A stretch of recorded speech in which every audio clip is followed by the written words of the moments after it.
the leader for this franchise. Parker in the lane, puts on the brakes, got bumped, put up the shot, and in! He also has a great knack around the basket and in the paint with his floater. And Parker, right-hand runner, good! Getting right to the glass is phenomenal, too. Parker accelerates in the lane, stops, spins, shoots, scores! He's as good as anyone out there. Parker with 2 to shoot, just gets it off in time, and he banks it in! What a shot from Parker!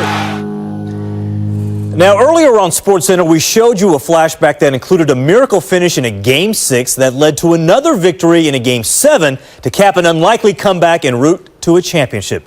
That happened in the 1986 World Series. That also happened in the NBA Finals in June. Remember? Ray Allen hit a three-pointer for the Heat to tie Tony Parker and the Spurs in Game 6 as the arena staff was holding ropes to keep the fans, those who had not already left Miami Arena, from crashing the court where the coronation of the Spurs was about to take place.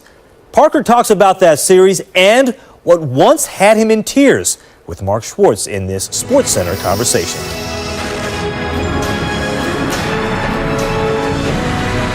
In the very beginning, you tried to get by on talent alone. You weren't much for the weight room, and you certainly weren't much for practice. How close do you think you were to sort of being thrown out of Pop's practice and never even being a consideration for him the way that you were getting manhandled in that practice?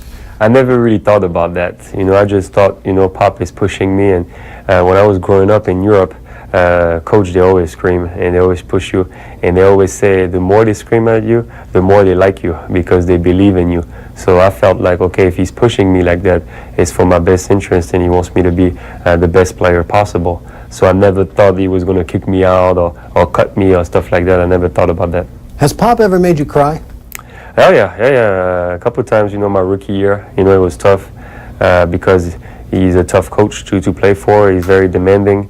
Now he got better now, he's more like easy, but back in the day he was like really tough. Last year you were number 2 among guards, points in the paint to Dwyane Wade. You've been in the leaders in points in the paint for a long time. How does a guy who's really 6'1", 180, go into the trees and come out with the prize?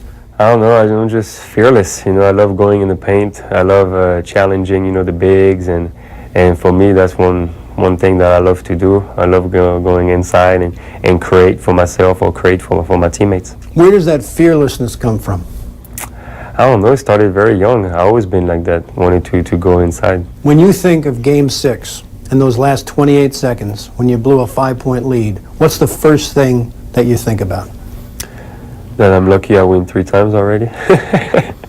No, I guess it's always going to be a tough memory, but that's basketball, it's life, you win some, you lose some, but for sure I'll be 90 years old and dying and I'll be like, oh, Game 6, but you can't let that, dominate your thinking, I've been very blessed in my career and very lucky in my career. A lot of people forget, because of the way the series ended, the shot that you hit to win Game 1.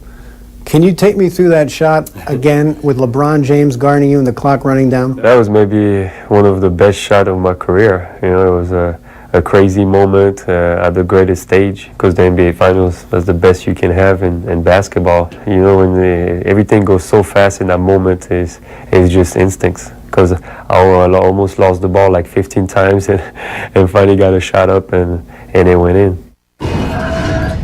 Well, Tony Parker may be 31, but he's coming off one of the best seasons of his career. He averaged 20.3 points per game, his best mark since the 08-09 season, and he notched a career-high 17 double-doubles. Now, for more on the Western Conference race, what we can expect